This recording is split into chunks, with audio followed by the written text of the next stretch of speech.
प्रिय विद्यार्थियों, हम रीतिकालीन काव्य के अंतर्गत रीतिकालीन रीतिमुक्त काव्य धारा के प्रतिनिधि कवि घनानंद द्वारा रचित घनानंद कवित से आपके पाठ्यक्रम में संकलित कवित और सवयों पर बात कर रहे हैं।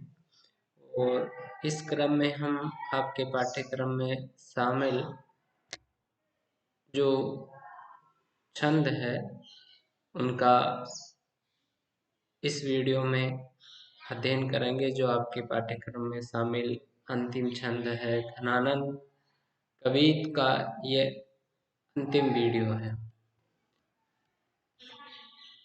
पहला छंद है कि अति सूधो स्नेह कुमारग जहाँ नेक सयानप बांक नहीं, ता साचे चले तजी आपन को झिझके कपटी जिन निशांक नहीं। घन आनंद प्यारे सुजान सुनो, यहाँ एक ते दूसरो आंख नहीं। तुम कोन दो पाटी पड़े हो, कहो मन ले हूँ पे दे हूँ छटांक नहीं। इस सवैया में प्रिय के प्रति पालम भाव का वर्णन है। प्रेमी प्रिय को अनन्य और एकनिष्ठ प्रेम करता है। इसके बावजूद भी प्रेमी को प्रिय से उपेक्षा का भाव मिलता है, और प्रिय की उपेक्षा जो है प्रेमी के उपालंब के रूप में यहाँ पर अभिव्यक्त हुई है। प्रेम मार्ग की इसमें विशेषता बताते हुए घनानंद लिखते हैं कि अति सूधो स्नेह कुमार, कि प्रेम का मार्ग जो है बहुत सीधा है, बहुत सरल है। और जहाँ नेको सयानप बांक नहीं, जहाँ नेको यानी बिल्कुल बेसयानप यानी सयानापन, बांक यानी वक्र। प्रेम का मार्ग सीधा सरल है और इसमें बिल्कुल भी सयानापन नहीं है, बिल्कुल भी वक्रता नहीं है, सयानापन से चालाकी नहीं है। प्रेम के मार्ग में वही चल सकता है जो हृदय से सरल है, सीधा है, सच्चा है, जिसमें सयानापन नहीं है, चतुराई की का बांकपन नहीं है, चतुराई की वक्रता नहीं है। तहाँ साचे चले तजी आपन को झिझके कपटी से निशांक नहीं। साचे यानी सच्चे, आपन को यानी अपना तो अहम भाव, और निशांक यानी शंका रहित। और प्रेम के इस मार्ग पर वही चल सकते हैं जो हृदय से सच्चे हैं। सच्चे प्रेमी ही इस मार्ग पर चल सकते हैं, जिनमें छल कपट है, छिपाव दुराव है और चातुर्य है। वो प्रेम के इस मार्ग पर नहीं चल सकते हैं। प्रेम के इस मार्ग पर चलने वालों को अपने अपनत्व का भी त्याग करना होता है, और इस कारण जो अपनत्व का त्याग करके, अपने अहम भाव का त्याग करके इस मार्ग पर चलने के लिए तत्पर हो, वही प्रेम के इस मार्ग में चल सकते हैं। जज के यानी झिझकते हैं, संकोच करते हैं। कपटी यानी जो कपटाचरण करते हैं, छल कपट करते हैं। और जो निशांक और जो शंकालु है, शंका जिनका हृदय शंकाओं से भरा हुआ है, जो शंका से रहित नहीं है, और जिनके आचरण में कपटता है, छल कपट है, वो प्रेम के इस मार्ग पर चलते हुए संकोच करते हैं, झिझकते हैं। प्रेम का ये राजमार्ग सच्चे हृदय वालों के लिए, सरल हृदय वालों के लिए है, जिनमें किसी तरह की चतुरता, चालाकी, छल कपट नहीं है, जिनमें किसी तरह का कोई बांकपन नहीं है। घन आनंद प्यारे सुजान सुनो, यहाँ एक ते दूसरो आंख नहीं। और प्रेमी अपने प्रिय को संबोधित सुजान के रूप में संबोधित करते हुए कहता है कि हे आनंद के घन प्यारे सुजान सुनो, यहाँ प्रेम के इस मार्ग पर एक ही चिन्ह है, एक ही निशान, आंख यानी अंक, दूसरा कोई निशान नहीं हो सकता। अर्थात प्रेम के इस मार्ग में एक ही प्रिय जो है, उसकी छाप हृदय पर रहती है, उसी की मूर्त जो है हृदय में बसी रहती है। उसके अतिरिक्त दूसरी कोई छाप, दूसरे किसी अन्य व्यक्ति के प्रेम का निशान यहाँ पर नहीं हो सकता। तुम कौन दो पाठ पढ़े हो, यहाँ कहो है, बहुत से में लला भी है। तुम कौन दो पाठ, कौन दो यानी कौन सी पाठी पढ़ना, पट्टी पढ़ना मुहावरा है, शिक्षा प्राप्त करना, सीख प्राप्त करना, विकसित होना। मन लेहु पे देहु छटांक नहीं, मन शब्द में और छटांक शब्द में यहाँ पर श्लेष अलंकार है। मन का एक अर्थ है मन, जो नापने की इकाई है, जिसको 40 किलोग्राम कहते हैं, एक मन में 40 किलोग्राम होते हैं। दूसरा अर्थ मन है ही। और छटांक जो है, इसका एक अर्थ नापने की इकाई के अर्थ में तो यह है कि 1 किलो का जो 16वां भाग होता है उसको छटांक कहा जाता है। और इस तरह से ये एक मन का 640वां भाग होता है छटांक। और छटांक का दूसरा अर्थ जो है छठा प्लस अंक, छठा शोभा का अंक, शोभा की झलक। तो प्रिय पर उपालंब लगाते हुए प्रेमी कहता है, नायिका कहती है कि हे प्रिय, तुमने ये प्रेम की कौन सी शिक्षा प्राप्त कर ली है, तुमने ये कौन सी दीक्षा प्राप्त कर ली है कि लेना ही जानते हो, देना कुछ जानते ही नहीं।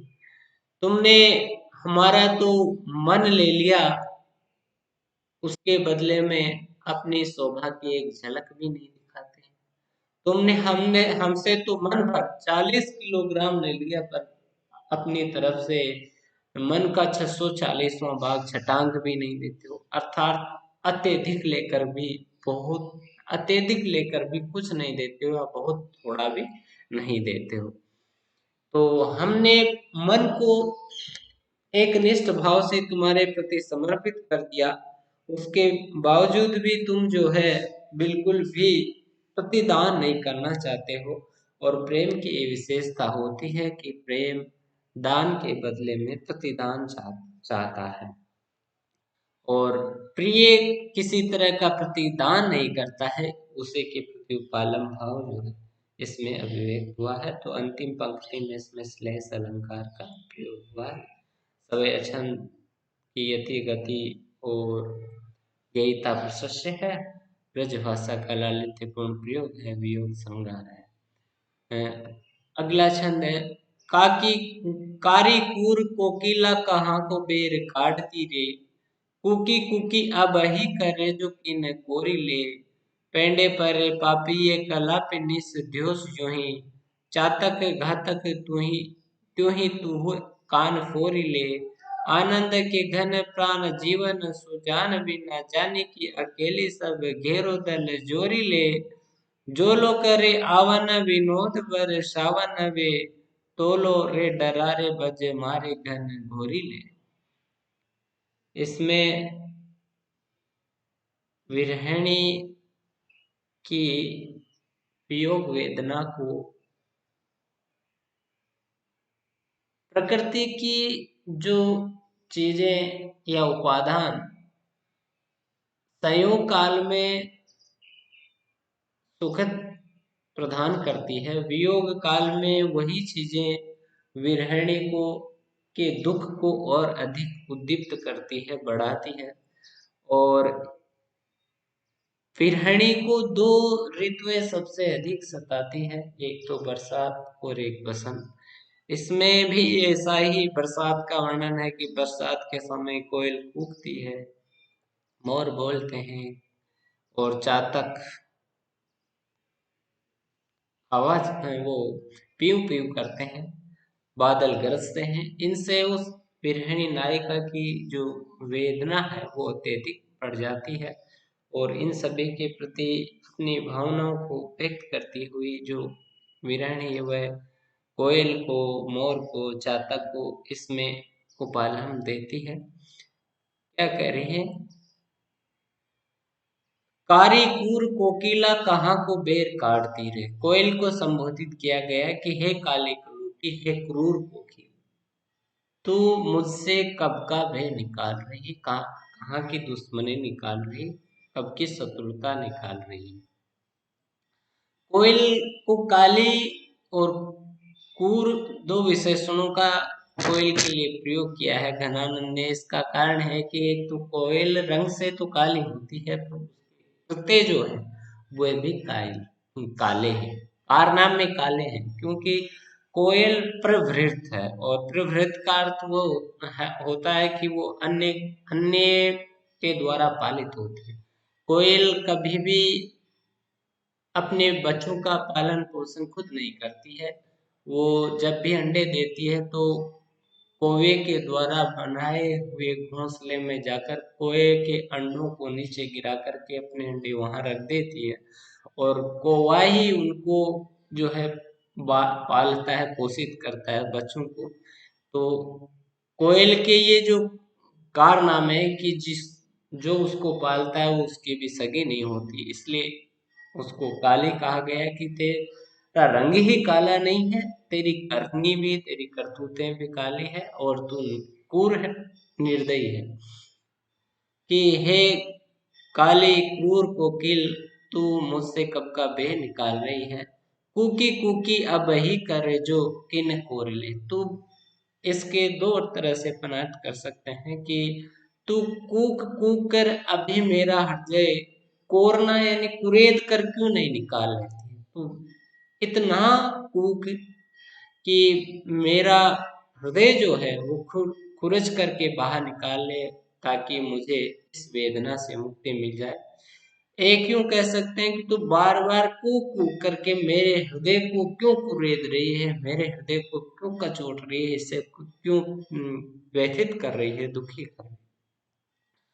पेंडे यानी पीछे पड़े पापी, पाप करने वाले बिना किसी कारण के जो सजा दे रहे हैं। कलापी, कलाप कहते हैं मोर की पूंछ को, कलापी हो गए मोर। निस रात्रि और धनुष दिन है ज्यों ही, और एक तो कोयल हृदय को कुरेद रही है, दूसरे जो ये पापी मोर है रात दिन पीछे पड़े रहते हैं, और रात दिन जो है बोलते रहते हैं, कूदते रहते हैं, और इस तरह से मुझे जो है दुखी करते हैं, मेरी वेदना में वृद्धि करते हैं। चातक घातक त्यों ही तुहु कानी फोर ले, और ऐसे ही चातक जो है वो घातक बना हुआ है, प्राणों का घातक बना हुआ है, और वह भी पीव पीव कूक करके मेरे कानों को फोड़ रहा है। आनंद के घन जीवन प्राण जीवन सुजान बिना। बिरहणी कहती है कि आनंद के बादल प्राणों के आधार सुजान के बिना मुझे अकेली जान करके, जाने के अकेले अकेले जान करके कोयल, मोर और चातक इन सभी ने दल बना करके मुझे चारों ओर से घेर लिया है, और ये जो है मेरी वेदना को बढ़ा रहे हैं, मेरा हृदय जो है व्यथित कर रहे हैं, मेरा जी दुखा रहे हैं। जो लो करे आवन विनोद बर सावन वे, तोलो रे डरारे बज मारे घन घोरी ले। बज मारे वज्र के मारे हुए। बादलों के बारे में ये कहा जाता है कि बादलों पर जब इंद्र वज्र की वो वज्र से प्रहार करता है तब उनसे बरसात होती है, तब इसलिए इंद्र को बरसात का देवता माना जाता है। तो बच मारे उस अर्थ में भी है, और बज मारे वज्र के मारे ये गाली भी है। तो यहाँ बादलों के लिए वो कह रहे कि जो लोग कर रहे हैं जब तक आ, आते हैं, विनोद बरसावन, विनोद को बरसाने वाले, प्रसन्नता देने वाले, आनंद की वर्षा करने वाले मेरे प्रियतम जब तक आते हैं, तब तक हे वज्र मारे बादलों, वज्र मारे बादलों, तुम भी घन घोर रूप से घटाओं के रूप में आच्छादित होकर अपने संपूर्ण दल के साथ मुझे डराते रहो।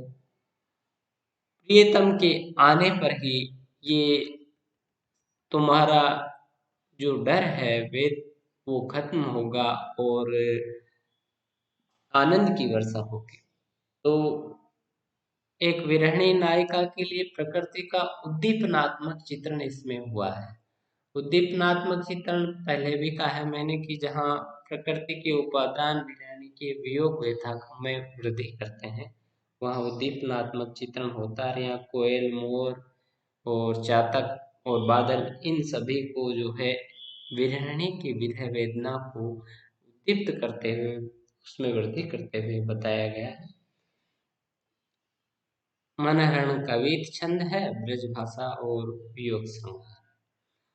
पूरन प्रेम को मंत्र महापन, जामति सोदी सुधारी है लेख्यो, ताहि के चारु चरित्र विचित्र नियो, बचे के रचि राखी विषेक्यो।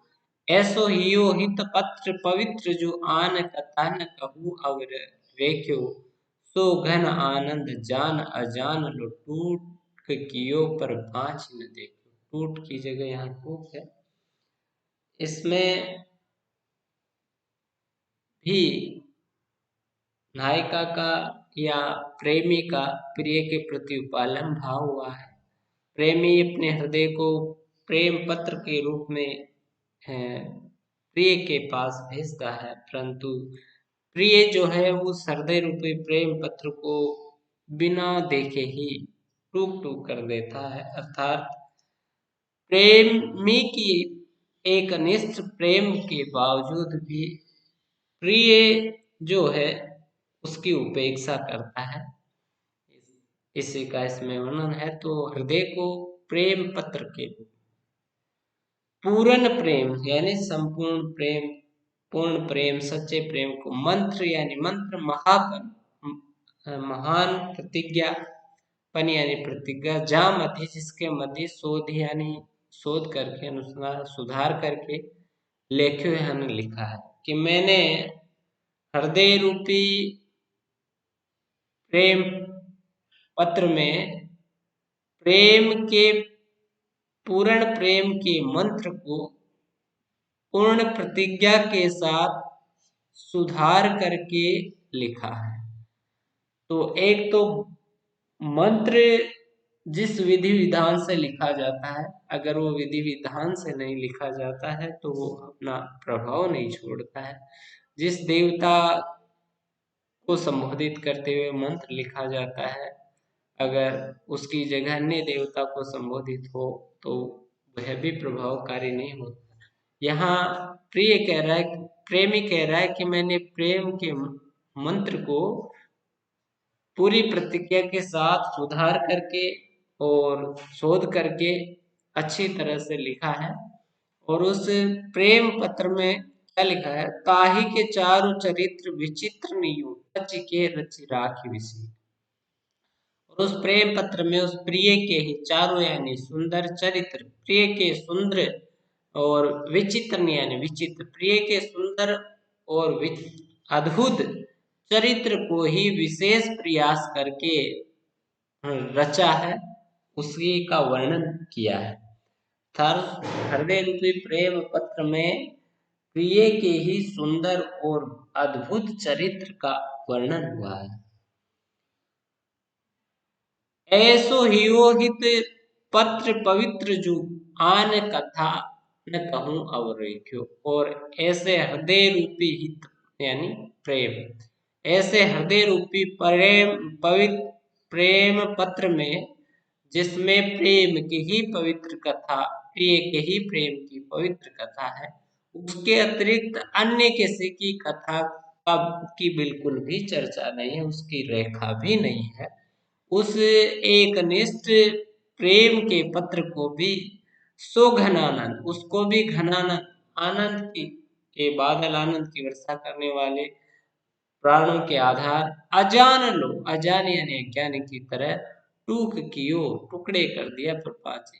उस पवित्र प्रेम पत्र को भी, जिसमें प्रिय की ही प्रेम कथा लिखी गई थी, उसके अतिरिक्त किसी प्रकार की रेखा भी नहीं थी अन्य के प्रेम की, उसको भी आनंद की वर्षा करने वाले प्रिय ने अज्ञानियों की तरह देखा भी नहीं, उसके टुकड़े टुकड़े कर दिया। बाँच ही न देखो, उस पर विचार ही नहीं किया, उसको देखा ही नहीं, पढ़ा ही नहीं। और अज्ञानी व्यक्ति के लिए जिस तरह से पत्र का कोई महत्व नहीं होता है निरक्षर के लिए, उसी तरह ज्ञान व्यक्ति के समान टुकड़े टुकड़े कर दिए। अब जो अज्ञानी है उसका तो इतना दोष नहीं, पर प्रिय तो सुजान है और उसके बावजूद भी उसने अज्ञानियों जैसा व्यवहार किया। प्रिय की ये जो उपेक्षा है वो प्रेमी को हार्दिक रूप से तोड़ तोड़ देती है। जैसे उस पत्र के टुकड़े नहीं हुए, हृदय के प्रेमी के हृदय के टुकड़े हो गए, क्योंकि वो प्रेम का जो पत्र था वो हृदय से लिखा गया था। तो प्रिय प्रेमी का एकनिष्ठ और पवित्र प्रेम, उसके बावजूद भी प्रिय की जो उपेक्षा है उसका इसमें चित्रण हुआ है। और प्रेम हृदय को प्रेम पत्र का रूप दिया गया, तो इसमें रूपक अलंकार है, वियोग संज्ञा है, ब्रज भाषा का ललित्यपूर्ण प्रयोग है, समय छंद। धन्यवाद।